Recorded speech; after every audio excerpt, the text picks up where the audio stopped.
wewe tu ndio mgeni. Akauliza imekuwaje, kana kwamba yeye hajui. Lakini wakaanza kumweleza kuna mtu mmoja ambaye inaonekana ni nabii, ametoka kwa Mungu, mtu wa haki, alikuwa mzuri katika kunena, na wakamweleza habari zake.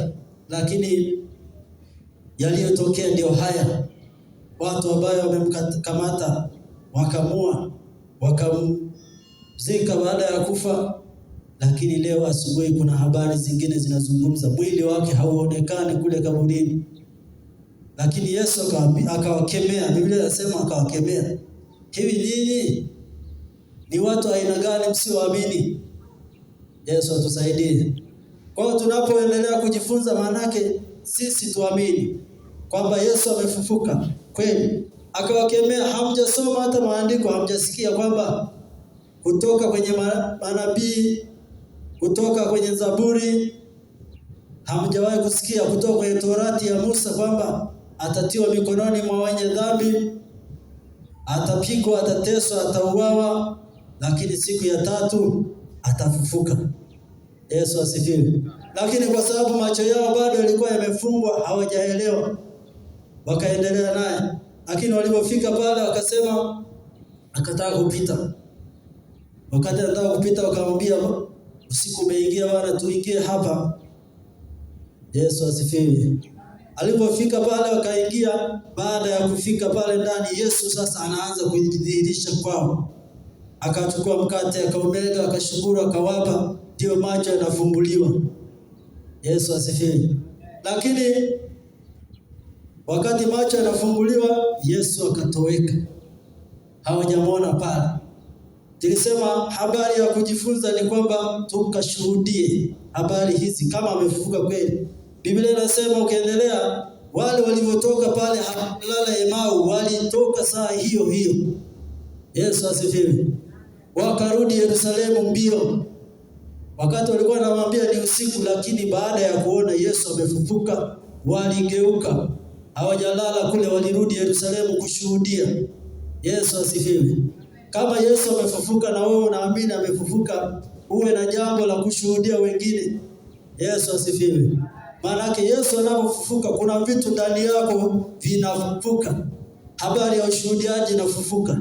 Imani yako inafufuka. Kwa hiyo unaanza upya ukiwa na nguvu ya kushuhudia kwamba kweli Yesu amefufuka. Yesu asifiwe. Kwa hiyo wale waliondoka kule Yerusalemu wakarudi, waliondoka Emau saa hiyo hiyo. Wakarudi Yerusalemu, wakaenda kushuhudia. Wakawakuta wale wenzao, jamani, tumemkutana na Yesu kule. Pige Yesu makofi. Sasa walipofika kule, Biblia inasema wakati wanaendelea kuelezea, Yesu naye akajitokeza hapo hapo. Yesu asifiwe. Yesu anaendelea kujidhihirisha. Kwa hiyo Yesu ajidhihirishe kwenye maisha yako. Tusibaki kujifunza hii historia, haisaidii kitu. Yesu asifiwe. Hii historia haisaidii. Tunachotakiwa, kuna mambo Yesu abadilishe kwenye maisha yako, kwenye huduma yako. Kuna mambo Yesu abadilishe.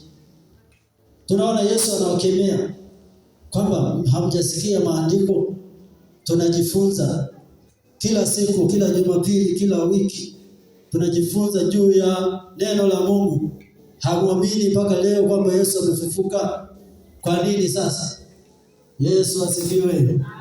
Kwa hiyo tunaona Yesu aliendelea kujidhihirisha, lakini ni kwa sababu gani? Alitaka huu uvumi uondoke na watu wamshuhudie. Kwa sababu kufufuka kwa Yesu ndio mwanzo wa Injili. Yesu angekufa Injili hii msingesikia. Yesu asifiwe. Angekufa ingeishia kaburini, nani angeshuhudia habari zake? Au angetoka pale akapaa mbinguni, nani angeshuhudia habari zake? Kwa sababu kila mtu alikuwa na mashaka. Na wakati huo adui anaendelea kupotosha kwamba hajafufuka. Yesu asifiwe. Kwa hiyo tuendelee kutafakari maneno haya. Historia ilishapita miaka yote, lakini Yesu bado yuko hai. Hata sasa Yesu yuko hai na anatenda kazi. Kwa hiyo isibaki historia kwenye maisha yako, mshuhudie Yesu, mtafute Yesu. Kwa hiyo pia hapo tunaendelea kujifunza kwamba Yesu anatembea na sisi. Hata wakati mwingine sisi tunatembea tu, lakini hatujui kama Yesu yuko pamoja na sisi. Wale wanafunzi wanaenda Emau, wanatembea, hawajui kwamba wanayetembea naye ni nani? Ni Yesu mwenyewe. Yesu hajatuacha, bado yuko na sisi. Lakini shida yetu, macho yetu hayaoni, lakini hatumtafuti Yesu. Bwana Yesu asifiwe. Jumapili nilisema Yesu alishatutafuta, ndio akapeleka kila kitu chetu msalabani, akasema imekwisha. Kazi iliyobaki ni wewe kumtafuta sasa. Kuona amefufuka kweli maishani mwako, kwenye huduma yako, kwenye ndoa yako, ili ile ndoa ambayo imekufa na yenyewe ifufuke. Tunaona wiki moja baadaye, siku kama ya leo, Yesu anajitokeza tena kwa Tomaso. Biblia inaeleza baada ya kufika pale, wakati tunazungumza kwamba wale wanafunzi waliotoka Emau wakafika Yerusalemu, Yesu akajitokeza akamwambia amani iwe kwenu. Bwana Yesu asifiwe. Maana yake walikuwa amani imeisha. Akamwambia amani iwe kwenu.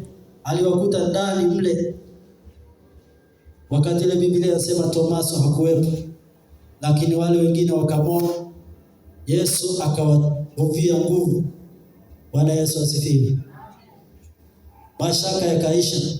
Ukisoma kule Yohana 21, baadaye wengine walikuwa wanajificha ficha, lakini tunaona wengine baadaye Yesu anawakuta tena ziwani wanavua samaki. Jana walikuwa wanajificha.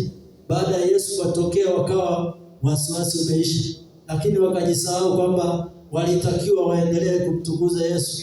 Wakarudi kwenye mambo yao kule, wakaenda ziwani. Yesu asifiwe. Siku ya 8 Biblia inasema akarudi tena akawakuta wamekaa chumbani, akawatokea. Wakati huo na Tomaso naye alikuwepo. Alifika kwa ajili ya Tomaso nafikiri. Bwana Yesu asifiwe. Kuna wale ambao hawaamini. Tomaso aliwaambia wanafunzi wenzake baada ya kumwambia Bwana sisi hapa toka amshuhudia, akasema hapana, mimi nisipogusa sitaamini hata mungesema kwa namna gani. Yesu asifiwe. Sasa Yesu akarudi tena siku ya 8, siku kama ya leo. Kihesabu mimi ni kama nafikiri ni siku kama ya leo. Biblia inasema baada ya siku ya 8 Yesu akawatokea tena wale wanafunzi. Akamwambia amani iwe nanyi. Yesu asifiwe. Yesu ameleta amani. Wapo watu tunahangaika sasa hivi, tunahangaika dunia yetu ya sasa, tunahangaika watu, tuna mashaka juu ya kesho, kwamba tunafanyeje. Tuko kwenye vitunguu, tunawaza maisha kesho yatakuwaje. Tuko kwenye mambo mbalimbali ya kutafuta maisha. Ni mashaka kwamba hivi kesho watoto wangu wataishije? Kesho maisha haya yatakuwaje? Tunafanyaje baada ya hapo? Haya ni mashaka ya maisha kwamba tunaishije?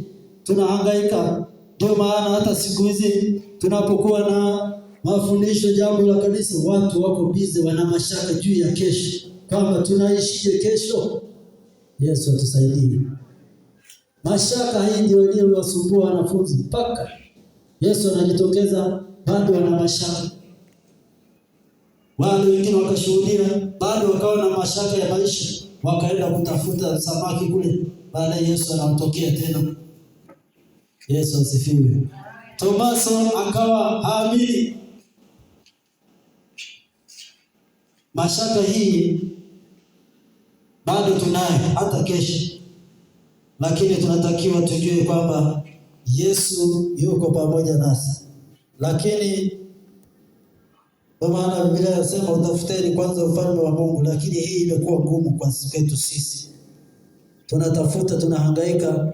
Laiti tungetafuta kwanza ufalme wa Mungu, na Mungu angetuzidishia kila kitu. Tusingekuwa na mashaka juu ya kesho. Yohana 20:20. Soma 27.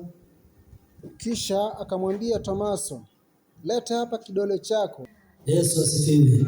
Kwa ni habari ya imani tunafundishwa kwamba haya ambayo Biblia inaeleza ndio kweli. na sisi tuamini. Lakini kitu gani tunajifunza pia? Yesu aliwatufundisha kupitia Tomaso kwamba imani yetu sio lazima uone. Siku hizo watu wanataka waone miujiza, wakati Yesu alishatupa mamlaka. Watu siku hizi wale wengi wanataka kuona waone. Siku moja tukawa nazungumza na sijui kati ya mwinjilisti Paulo au mwalimu kwamba siku hizi ukienda hata kuombea mtu anatamani umpe kitu, kwamba hebu lete maji niombee, ili akitoka pale aende, akirudi nyumbani anakunywa yale maji. Yaani anajisikia kama vile umemwombea. Yesu atusaidie. Kwamba imani ya kweli sio mpaka uone. Amini kwamba Yesu anaweza. Sio mpaka upewe maji ya baraka, sio upako. Leo wakija manabii wakaleta maji hapa kwamba utapona kansa, utapona hiki. Watu wanapeleka hadi udongo. Tulizungumza wiki iliyopita kwamba udongo wangu nyumbani kwenu umelaaniwa, lete udongo wao unapeleka. Imani ya kweli sio kuona hivi kama Tomaso. Tuamini maandiko haya yanayosema. Yesu asifiwe. Kwa siku hizi ndio shida iliyokuja hivi. Na manabii wamekuwa wajanja sasa, wanahubiri juu ya shida. Pale kwako kuna chawi, kwa mpaka akilia tu pale maeneo ya nyumbani, unaona tayari. Sasa tunajifunza imani ya kweli, imani ya kumwamini Mungu bila mashaka. Petro Tomaso tunajifunza kupitia yeye kwamba yeye alitaka ashuhudie, lakini sio mbaya. Kwa wakati ule inawezekana ni somo ambalo sisi tunafundishwa, kwa sababu sisi hatuna namna ya kumwona kwa macho haya tena. Yesu atusaidie. Kwa ukisubiri kumwona kwa macho, habari yako imeisha. Utamwona, sisi tunaona kwa imani.